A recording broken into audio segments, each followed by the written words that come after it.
If you've been watching NFL games this fall, you've no doubt noticed the amount of attention being paid to hits on defenseless players, helmet-to-helmet tackles, and dangerous blows to the head.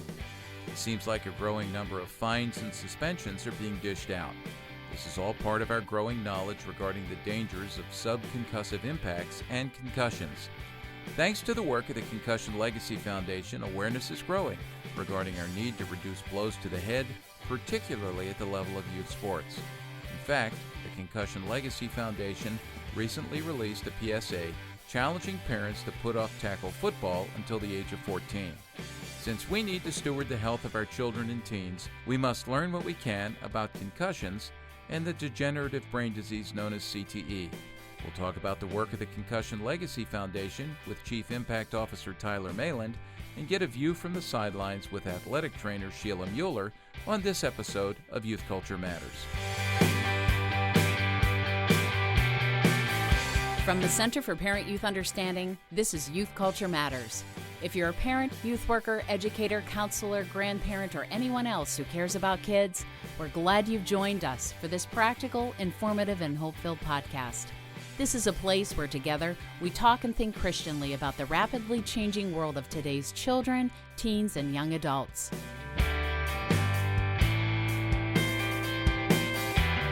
Well, welcome everybody to another episode of Youth Culture Matters. I'm Walt Mueller here at CPYU. Today, in the absence of Jason, Chris Wagner, who sits across from me all the time, is going to sit in Jason's seat, I guess, and co-host, right? You're ready to go with this? Sure thing. Yeah. Co-host it is for the day.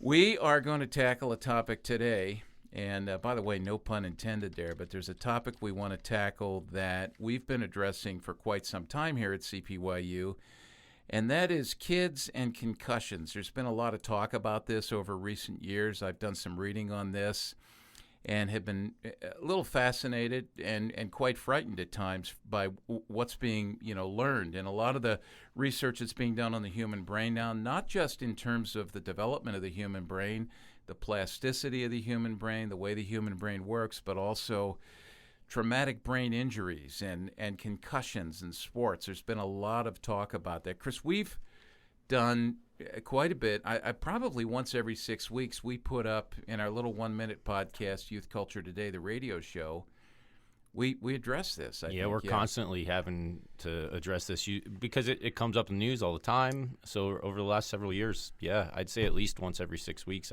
That's the kind of batch of radio shows we do. We're addressing it at least once every time. Yeah.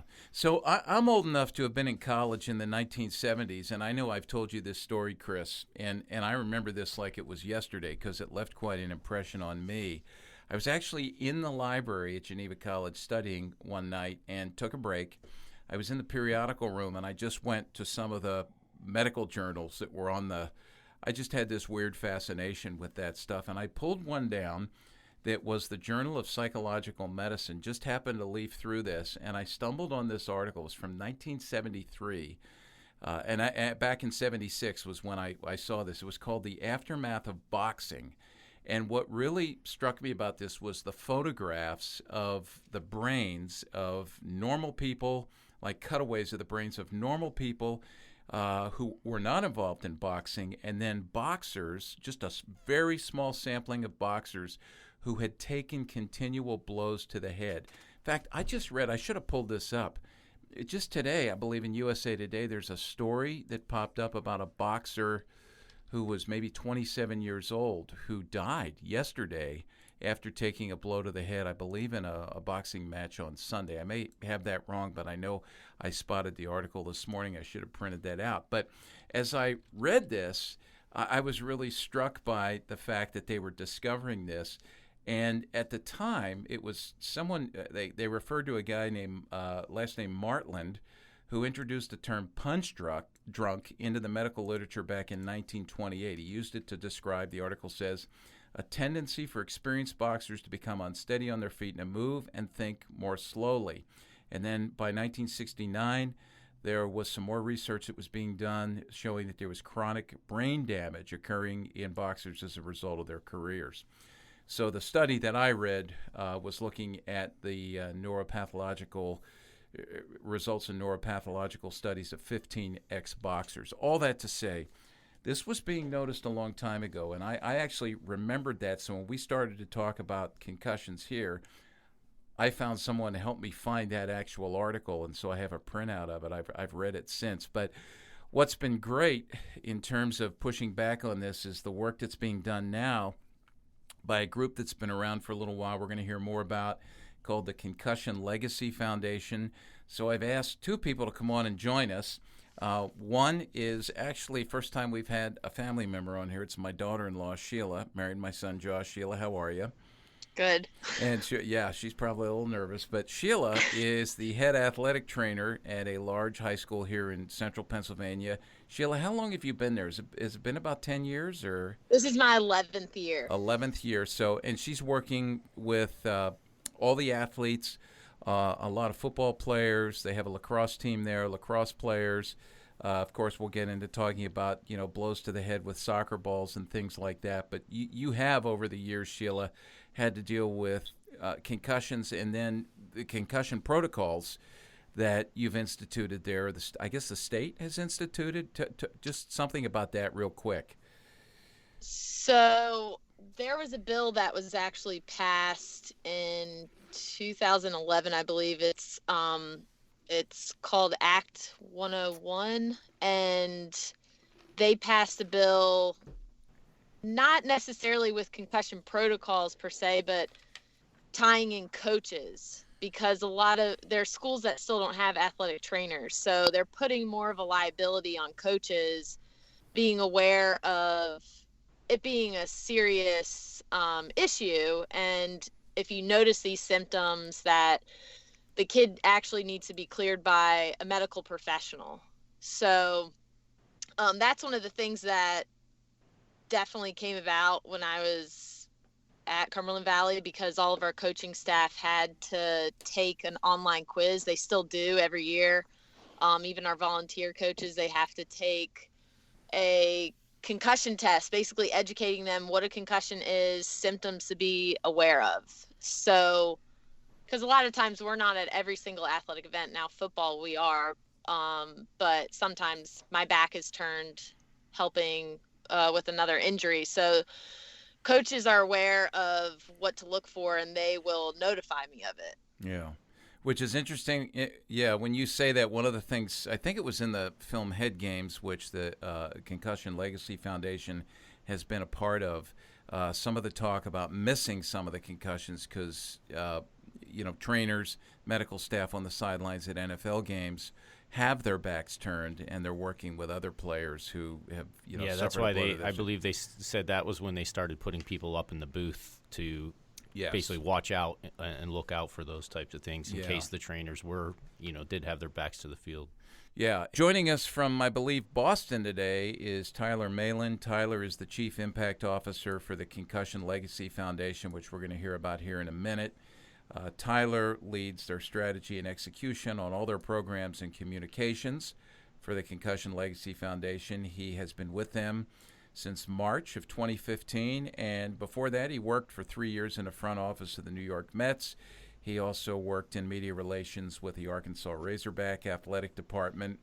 He's worked with the Cape Cod Baseball League, and he is a native of Vermont. Beautiful right now, I'm sure. Graduated from Vassar College with a bachelor's degree in English, and he is an avid sports fan. I don't know if we're supposed to ask him if he's a Patriots fan or not. Do you want to do that, Chris? Should we go down that road? Or? I'd probably rather not. All right. Tyler, are you a Patriots fan? I defer. Okay, all right, okay, yeah. Well, I'm an Eagles fan, so we will, I guess, meet each other again here soon. So, Tyler, thanks so much for coming on. Can you tell us a bit about the Concussion Legacy Foundation? Yeah, absolutely. Thanks so much for having me, guys. So the Concussion Legacy Foundation, we're in our 12th year now here as a national nonprofit based in Boston. And our mission is to support athletes, military veterans, and everyone affected by concussions and also chronic traumatic encephalopathy, or CTE.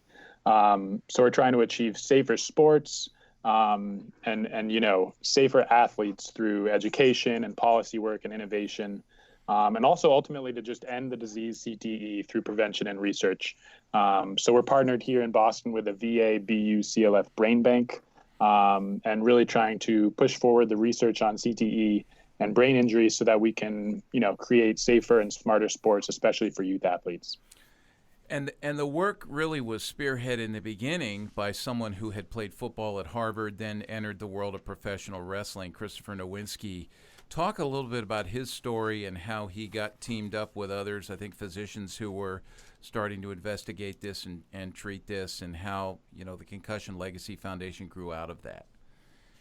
Yeah, absolutely. So Chris was an all-Ivy defensive tackle at Harvard University. And then like many, Harvard graduates, he went on to wrestle in the WWE. So he became a professional wrestler, appeared on Raw, and actually had his career ended by too many kicks to the head. He had concussions and post-concussion syndrome from his career.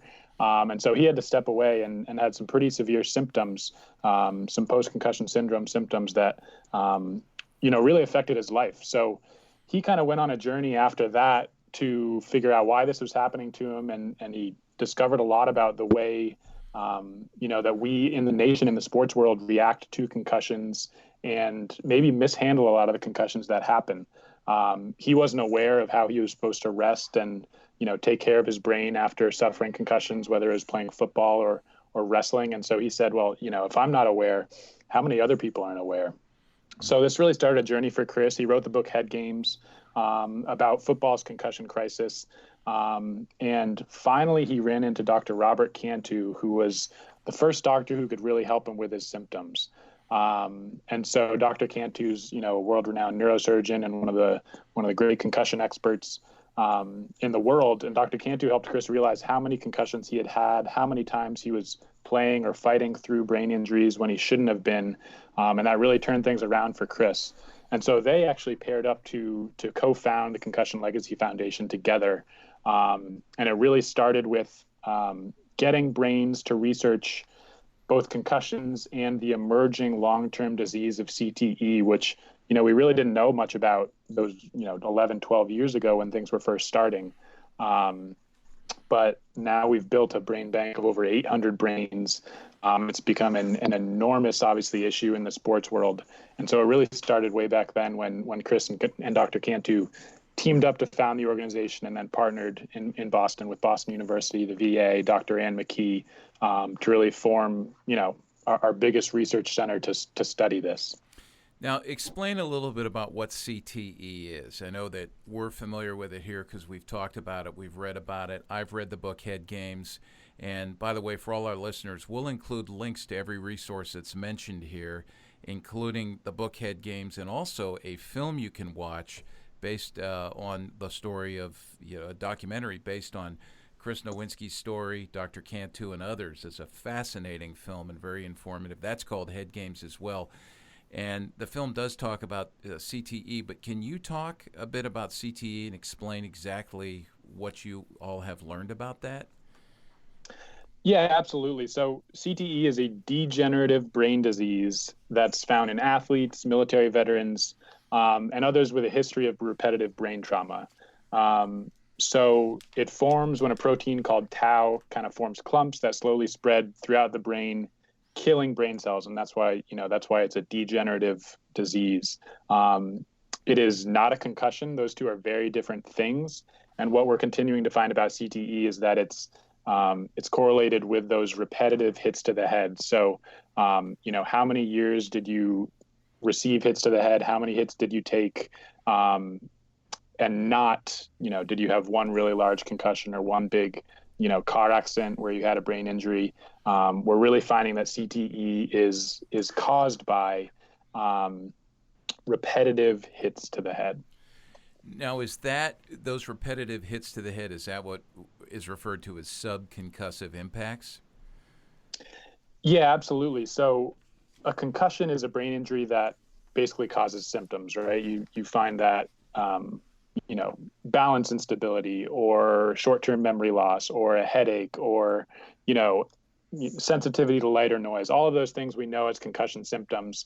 That's what allows us to know someone received a concussion. Sub-concussive hits to the head are those that don't reach that threshold, so they don't cause symptoms. So the brain is shaken, there's an injury there, but it's not so violent that the damage to the brain cells is causing symptoms to appear. And so, in plain English, what are subconcussive hits? It's every play when those linemen are smacking against each other on the line of a football field, or it's, when you take that header off of a goal kick on a soccer field, and you're not concussed, but you're taking a hit to the head, or it's when you're checked into the boards in hockey and you get that hit against the boards. Those are all examples of subconcussive hits, which we are learning add up and are very important to be aware of, even if they don't cause those acute symptoms in the moment. So just a few days ago, you folks released a PSA. It's about 30 seconds long. We'll include a link to that I think in many ways has gone viral. A lot of people are not just watching it, but they're talking about it. And I think as I looked at it yesterday on YouTube, it's actually getting more thumbs down than it is thumbs up. We talked about that a little bit, and which I expected. That's why I looked for that, because you're addressing an issue that really steps on a lot of toes, because youth sports are so huge in our culture right now. We don't want to see our kids taken off the field. We want to see them continue to play. And I know in talking with Sheila a lot of times, a lot of the pressure comes from parents and coaches. When I talk to athletic trainers anywhere, parents and coaches are pushing to get their kids back maybe too soon. So I know that there's going to be pushback on that PSA. But talk a little bit about the PSA, what you were trying to accomplish with that, and a little bit internally perhaps of what the feedback has been that you folks have been hearing in this first week. Sure. So the PSA starts with kind of a look at a football field, and you've got kids running around playing tackle football, and then it changes very quickly, and you see, kids smoking in the huddle, and on the sideline they're having cigarettes passed out by their coach. A child is getting a cigarette lit up by his mom. So it's obviously intentionally very jarring. It's called Tackle Can Wait, and what we're doing is actually putting out this message in response to a major study that came out of the CTE Center just last week, was published in the Annals of Neurology, that was showing some pretty shocking data. And so we've known for a while that playing football can cause CTE, right? I talked about DE, the one known cause, that even the Centers for Disease Control put in their fact sheet on CTE is repetitive hits to the head. That's the one known risk factor for this disease. But we've never known the strength of relationship between playing football and the disease CTE. So this paper that came out in the Annals of Neurology for the very first time quantified the strength of that relationship. So this study showed that although we don't know, your risk for CTE after 1 year of football, every subsequent year you play tackle football, your risk goes up 30% to get the disease CTE. And so that means it doubles every 3 years. And it means that a child who started football at the age of 5 instead of the age of 14 would have 10 times the risk of getting this degenerative brain disease. And so they're pretty shocking numbers. And one of the most amazing things is that correlation, that strength of the relationship between years of play and risk of CTE is actually stronger than the strength of the relationship between years of smoking and risk of lung cancer. And so that's what this very jarring PSA is all about, is we're all very much on the same page that kids should not be smoking, and that's because they can't understand the long-term risks of that action and because it's very dangerous. But now we know that just playing tackle football adds up your risk in a stronger way than smoking and lung cancer. And so it's pretty shocking data, but it's, it's peer-reviewed, published, and it's really going to change the scope of sports because we've never known about that relationship until now. Yeah, and that's important stuff. We need to know about that. Listen, we're going to take a break here for just a few seconds, and we'll come back and continue this conversation about kids, concussions, and the work of the Concussion Legacy Foundation. Stick with us.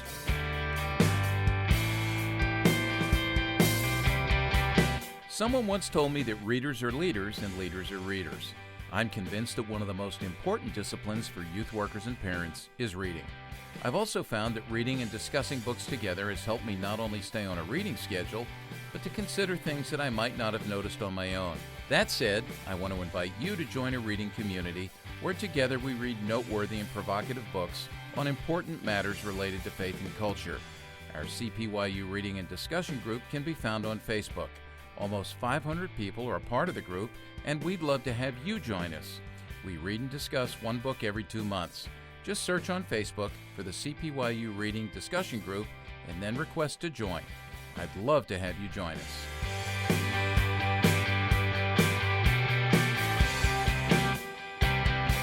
Welcome back, everybody, to Youth Culture Matters. And I want to go to Sheila real quick. From an athletic trainer's perspective, I know you've had to develop protocols. I know that since you're my daughter-in-law, our family vacation, the opportunities in the summer have been, they've diminished, Sheila, because you folks are actually, it's really interesting with football.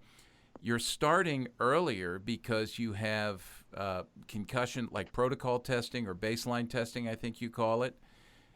Is that what that is before practice? We do. We start early because of heat acclimation, but there's no contact during that week. Okay. But you do baseline testing? Is that for, we do have baseline testing. However, there's been a shift. So this year we're actually in the works of changing our concussion protocol, just trying to make it better just because there's more research with the baseline testing. We've been doing it for 10 years. We're not going to fully probably take that away.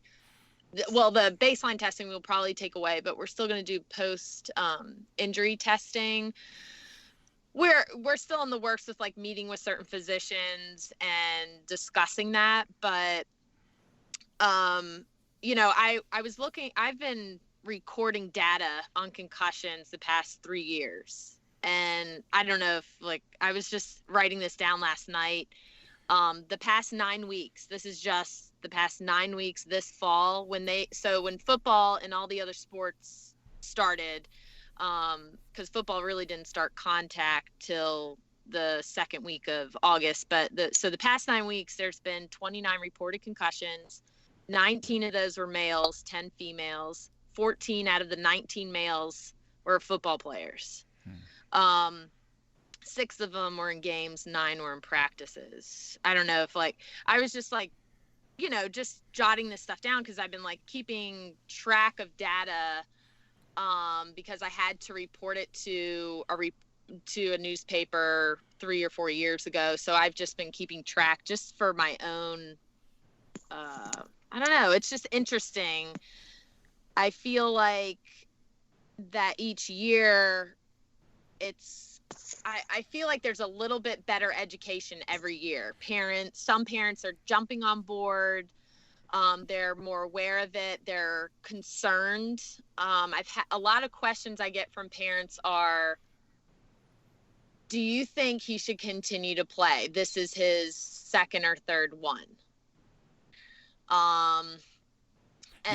Let me ask you about that. Yeah. Are you finding over the years, because you've been there 11 years, are you finding that there's less pushback from parents as the awareness grows of what this is all about, less pushback to get my child, son or daughter, back on the field, and maybe you're seeing a decrease in that pressure, but maybe more of an increase in care and concern for kids? Yes, I definitely see a more care and concern.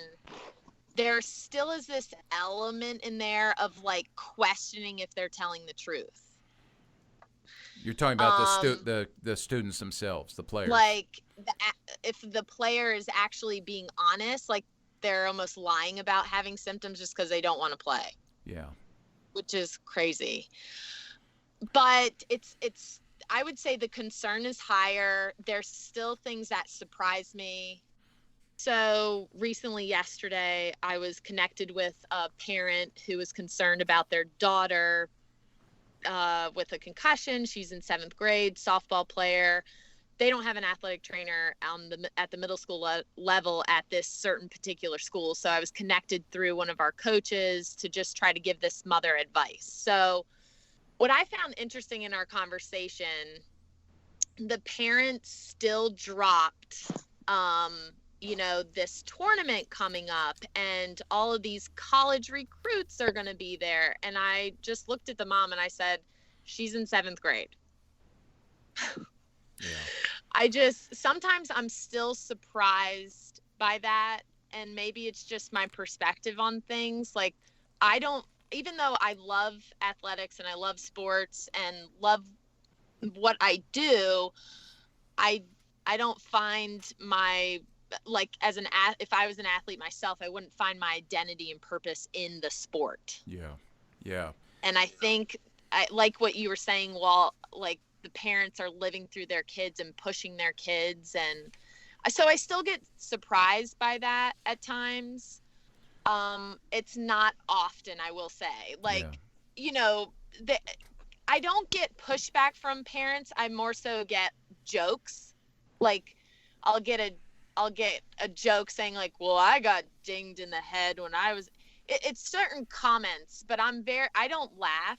I try not to make it a joke, and I stand my ground about how serious it is with their child. And this is not really a laughing matter. It's their brain we're talking about. Yeah. So, yeah. Let me go to Tyler on that. Actually, Chris, you wanted to ask a question. Well, I think that's Sheila brought up a good point.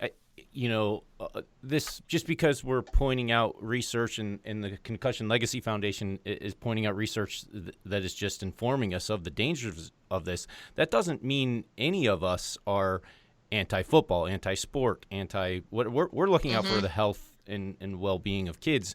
And I think, with your PSA, Tyler, as you get pushback with that, I think, and I'll let you expound on the idea that you guys aren't saying no football. This is, tackle can wait. So you can expound on that idea. But I also want to ask, too, with your PSA, you announced that no tackle until the age of 14. So how did you guys decide? Was it based on research or some other factor? What made you just settle on the age? Okay, 14's an okay age for them to start playing tackle.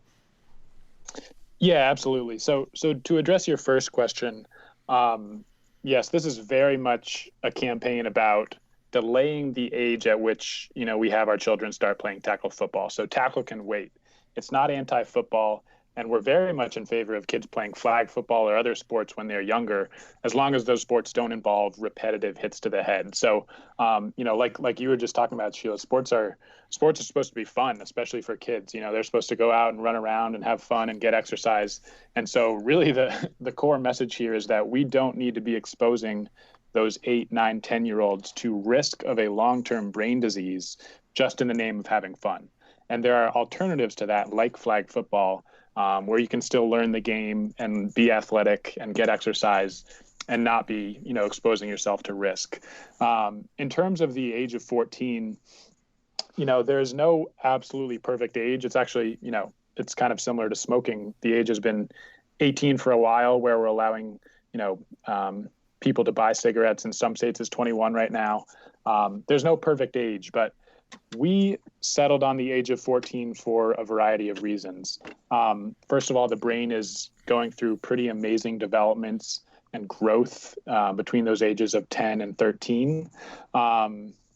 There's a ton of kind of progress being made as that, if you think about the difference between a 9 or 10-year-old and a 14-year-old, there's just major maturity and progress happening in their brain in that very important window of time. And then there are also really important structural things. Sheila, you were talking earlier about how you now have the ability on the sideline of your high school sports to look back at a play and, see the mechanism of injury to see if there might have been a concussion. I don't see that on a lot of 6, 7, 8-year-old sidelines for youth tackle football. And so there's also a really important component where, as you get into the high school age, you've got athletic trainers, you've got medical personnel, you've got much more strict guidelines in terms of concussion protocols for these high schoolers as opposed to the young children. So it's really a combination of those scientific reasons about that great brain development that's happening in those important years as kids approach adolescence. And then also the structural reasons in terms of what do we have to offer as support mechanisms in terms of athletic trainers and medical support. As kids get into more formal leagues in high school, they have much more strict guidelines. I will just add also, So this was a really important study that came out last week. There's also a study in 2017 out of Boston University that showed children who started tackle football before age 12 had significantly worse outcomes later in life as opposed to those who started tackle football after age 12. So when you're talking about, cognitive abilities and risk of depression and behavioral issues, all of those things were more likely for those who started tackle football at a younger age as opposed to after age 12. As the research begins to unfold here even more, it just makes sense to me that, parents are diligent, coaches are diligent. I certainly think we need to train athletes to be diligent and being honest about this and realizing that prevention is really important because, and, Tyler, you can speak to this with your work up there that you folks are doing with CTE. I know you're identifying what the symptoms are, and you're suspicious of this in people, but you really don't know till after you have an opportunity after death to look at the brain. It's not diagnosable prior to death, is my understanding. Talk a little bit about that. Yeah, that's absolutely right. So right now, we can only diagnose CTE definitively after death by analyzing the brain tissue. We are, through the work of the Brain Bank, we're putting together an increasingly specific sort of list of clinical criteria in terms of, okay, what does CTE look like in life? But there's no way to definitively diagnose it. So you'll see more and more folks being diagnosed with probable CTE or hearing from their doctor, you may have signs of CTE based on, your risk profile. If you were exposed to years of head impacts for 10 or 12 or 15 years, and you have these symptoms, you're at a high risk or you may have this. But yes, exactly. We can only diagnose it definitively after death. And that's why this research is so important, because, the more research we can do, the closer we can get to actually diagnosing it in living people. On your website, concussionfoundation.org, again, we'll include a link to that. And we really highly recommend that folks go there, whether you're a parent, a coach, or just someone who's concerned about kids. There are some statistics on there on your homepage that talk about the problem. 3.8 million, it's estimated, the CDC says, estimated 3.8 million concussions occur each year. Only 1 in 6 concussions are diagnosed. And then this was interesting because I want to go to the Brain Bank and some of the work you've done with the NFL players. 110 of 111 former NFL players have been diagnosed with CTE through the work of the Brain Bank. I'm interested in that because, one of the stories, and I think I read about this first in Chris Nowinski's book, and I know it's referenced in the film Head Games. One of the guys that I watched as a Philadelphia Eagles fan, Andre Waters, who was just a terrorizing presence on the field as a tackler. I mean, he was a very physical player, took his own life, and Chris actually contacted his family in the midst of their grief. And I know that Chris does this quite a bit. You folks do this rather regularly now, where there's suspicions of this, and just said, hey, we're doing this research. Can we have his brain? He was one of the first, I guess, and I noticed in reading the newspaper you just recently released some information on Hockey Hall of Famer Stan Mikita, that his brain was examined. He had CTE, and I know that back at the end of July, former NFL player, Hall of Famer Nick Bonacani, he passed away, and he had donated his brain to the Brain Bank as well. So talk a little bit about that. I mean, is that where you're really seeing it, is with the retired football players? So football players take up the majority of those who are in the Brain Bank. But that doesn't necessarily mean that those are the only ones who get CTE, right? So at the Brain Bank, we've published the first cases on the military, on soccer, on younger football players, so college and high school football players. There was a baseball case. So we're really finding anyone exposed to years of repetitive brain trauma is at risk for this disease. However, we know that, the NFL is by far the biggest in the country. It creates the biggest headlines. And And it also does have just repetitive head impacts as a major core part of the game. And so for that reason, the press on the NFL cases has been, larger than anything else. And we have a lot of football players in our brain bank, and also football players who have pledged. So one thing I'll note is particularly interesting about both Nick Buoniconti and Stan Mikita is that both of them visited the brain bank in Boston during their lives and were very interested in pushing this research forward. So both of them actually pledged to donate their brains while they were still living so that they could be a part of the research and advance our knowledge on this disease. And so that's actually one of our major programs. Like you said, Chris used to call families who had lost a loved one, a very difficult conversation to have. But he found almost every single one of them was interested in, pushing this research forward, even in a really tough time of their life. And now we don't make nearly as many of those calls because we have a brain pledge program where people are aware of the program. They can sign up at concussionfoundation.org/pledge and pledge their brain. It's almost, it's kind of like an organ donor card. They'll receive a brain donor card in the mail, and that just makes them part of the research program. They can participate in clinical research while they're living if they'd like, and then they can become part of the research program after their death. And we're encouraging anyone to sign up, and 50 years down the road, you can be part of the brain bank. But while you're living, you can make a big difference on clinical research and helping us, find out more about brain injuries. So that's something we really encourage people to do to help push the research forward. And by the way, anybody who happened to watch, I believe it was on HBO, I watched it, the film, the documentary film on Nick Buoniconti and his story, just dealing with issues related to paralysis, obviously because of his son, and the football injury he had. I believe he was at, was he at VMI or the Citadel, one of the military schools, I can't remember. But that, and then towards the latter part of the film, there's actually footage where they report on his visit to the Concussion Legacy Foundation and the donation of his brain to the brain bank. So that's a fascinating watch, and it's encouraging to hear that people are thinking ahead on this. So listen, we're going to take a break again. We'll be right back to finish up our conversation as we talk about kids and the brain and concussions and CTE.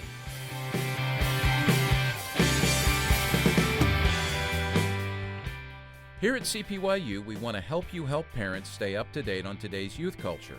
One of our most popular resources is our monthly parent page. This 4-page full-color resource offers parents a timely, practical look into current youth culture trends, along with resources to help them parent their children and teens Christianly in today's rapidly changing youth culture. If you're a youth worker who would like to get this monthly resource into the hands of your parents, you can see a sample parent page and learn more by visiting cpyuparentpage.com.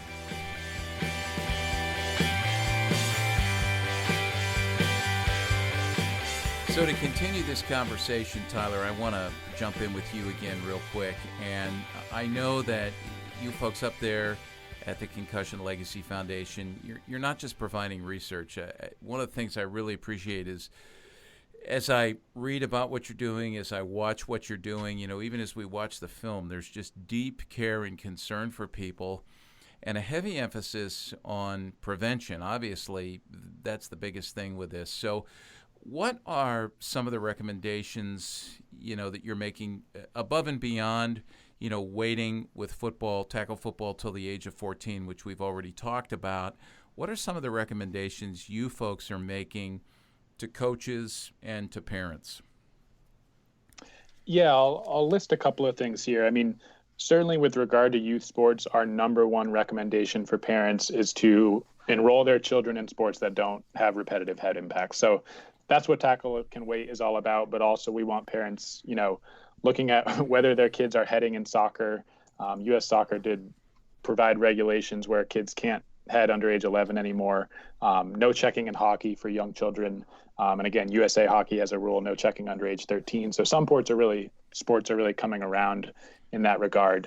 One thing I do want to touch on in terms of a real action point is for parents when they're reacting to concussions, responding to concussions in their children, or also post-concussion syndrome, which is when the symptoms last longer than, the typical week or couple weeks in terms of recovery, to not confuse a concussion or post-concussion syndrome with CTE. That's a really important point. And then I'll let you guys know, for any of your listeners, we now just started over the summer a helpline, the CLF helpline. It's at concussionfoundation.org/helpline, where we're supporting families who are having trouble with recovery from a concussion or post-concussion syndrome, or even, for older folks who fear they may have CTE. But we're helping connect people with doctors and kind of understand what are those protocols and guidelines that they should be doing as they recover. And we're also connecting folks with mentors who have gone through the same thing. So something we're finding, especially with teenagers, is that the social isolation of recovering from a concussion or post-concussion syndrome can be really tough. You have to sit out from your sport. You can't go to school. You can't last that long in a classroom. You can't read so well because, it hurts your brain. Those things can be really hard on somebody who's 14, 15, 16 years old. And so one of the great things about our helpline is we've started connecting those people who are going through it with other people who have already gone through it, so they can kind of bounce ideas and strategies off one another and make sure they understand, hey, this is not the end of the world. It is going to get better.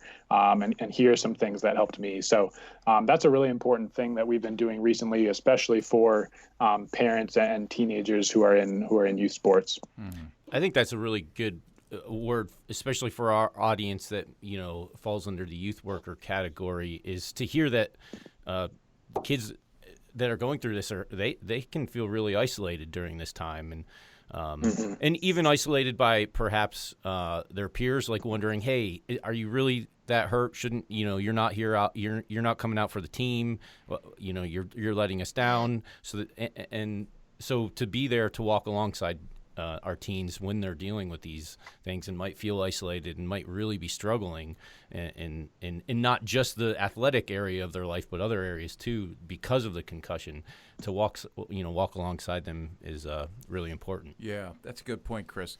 I want to, as you're talking here, Tyler, I'm thinking to myself, back to my own high school days, which was a long time ago. But, It's interesting. Sheila brought this up. We never talked about concussions. Guys would quote unquote get their bell rung, and you were told, shake it off, get back in there. And it wasn't just coaches who were saying that. It was moms and dads from in the stands. And I think a big part of this is that we overlook this because you're not seeing blood.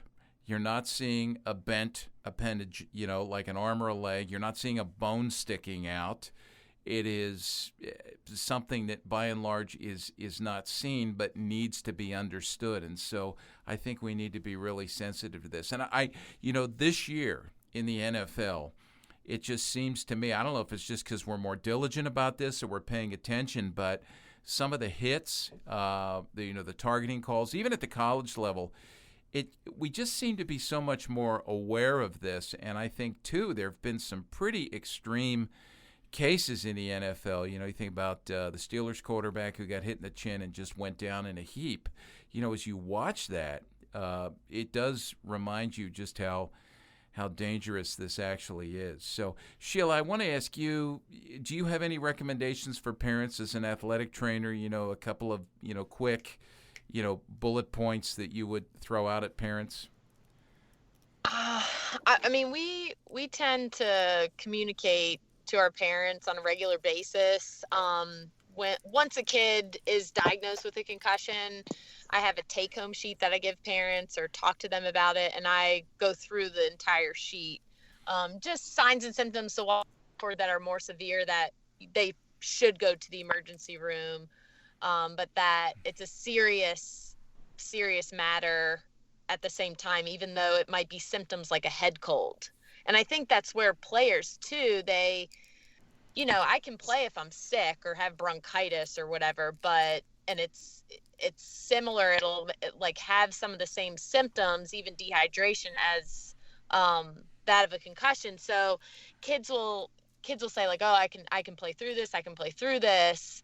I try to really hone in on all the athletes and the teammates and try to make a point to them as a teammate. If you see your friend, your teammate not acting right, you need to report that. And I am so thankful that there are kids that do report it. They don't want to be the one to, rat a kid out.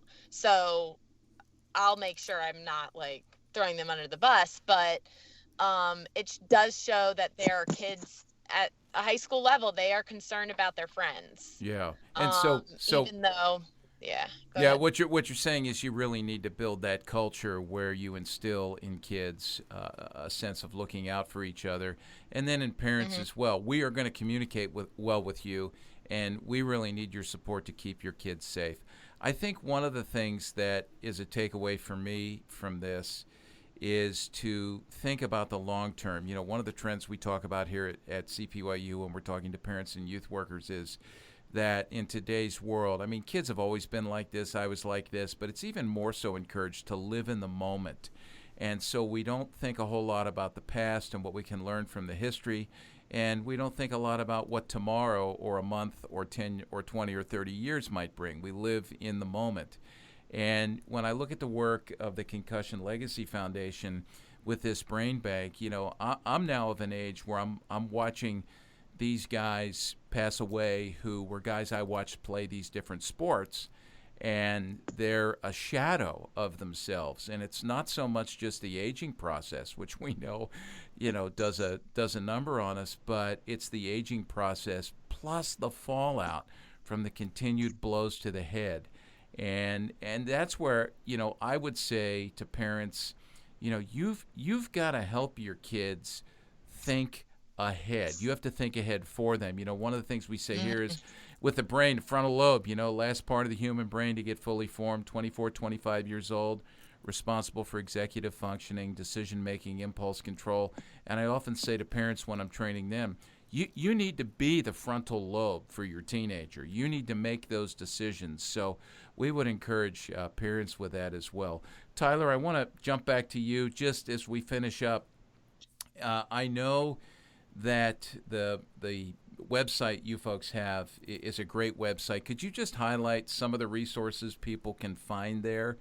I know I'm looking at it right now, and it just seems like there's a great number of things beyond just statistics and reports on what you're doing. There are some really helpful preventive tools as well. Yeah, absolutely. So just to throw this one out there, we talked about the PSA we just put out. There's a lot more information about that in the study at tacklecanwait.com. But yeah, so our main website is concussionfoundation.org, and we have a lot of resources there. So you can certainly learn all you could ever want to learn about CTE and concussions and post-concussion syndrome. But we also have personal stories from people who have gone through it. We have strategies on, returning from a concussion, what to do after a concussion, how to manage post-concussion syndrome, what to ask your doctor when you're wondering what's going on in your brain. We have a concussion clinic search on the website where you can find a clinic near you that may be able to help with what you're going through. And then, like I said, this helpline that we just started this year has been really tremendous in terms of the feedback we're getting from people who are benefiting from it and learning, how they can better respond to what they're going through, and learning some things about post-concussion syndrome or concussions that they may not have known, which is helping their recovery process. So whether it's just educating yourself or some sort of action items on recovering, we've got a lot at concussionfoundation.org. From where you sit on the staff up there at CLF, are you folks seeing more of a sensitivity to your message and more of a spirit of cooperation to deal with this from some of the major leagues? I would say like the NFL or the soccer leagues at the higher levels. Are you finding? I mean, it seems to me like there seems to be more action being taken, but there's a lot that hangs in the balance for them. Are you seeing a softening from those folks towards this message? Yeah, I would say we're seeing more action out of them in terms of their protocols and their guidelines and how they are treating their athletes, which is very, very encouraging. The NFL game is safer today than it's been in quite a while. So that's a really good thing. And I would say that applies generally across a lot of the pro sports. At the same time, the NFL is still encouraging kids to play tackle football when they're really young.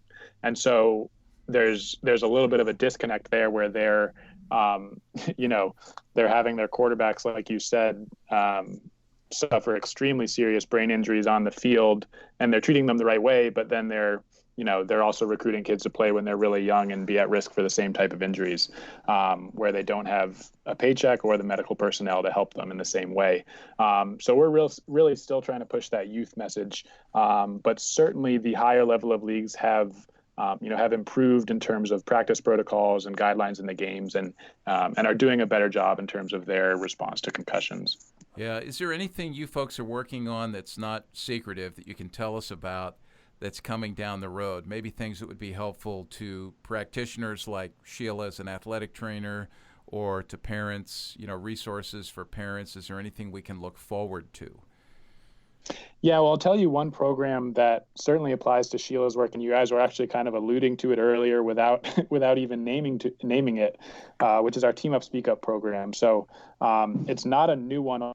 Of unveiling new partners all the time, but this program teaches young athletes to look out for each other when it comes to concussions. So exactly what you guys were talking about before, it can sometimes be difficult to take care of yourself when you have a brain injury, and it's tough to speak up and get yourself off the field. And so we want to rely on teammates to look out for each other, just like we do with bullying. It's the bystander education. And so we're asking teammates to speak up when they see a teammate with a concussion. And so that's something that we're asking all parents and coaches and athletes to bring to their own communities. It's a major national program of ours. We have USA Hockey Team Up Speak Up Week coming up next week, where we have a bunch of programs participating and really kind of shouting this message that teammates have a responsibility to look out for each other when it comes to concussions, and that's going to make us all safer because we're going to spot more of them. That's good. See, Sheila, you're on the cutting edge there with your work with getting the teammates to talk to each other. So, yeah, cool. That's good.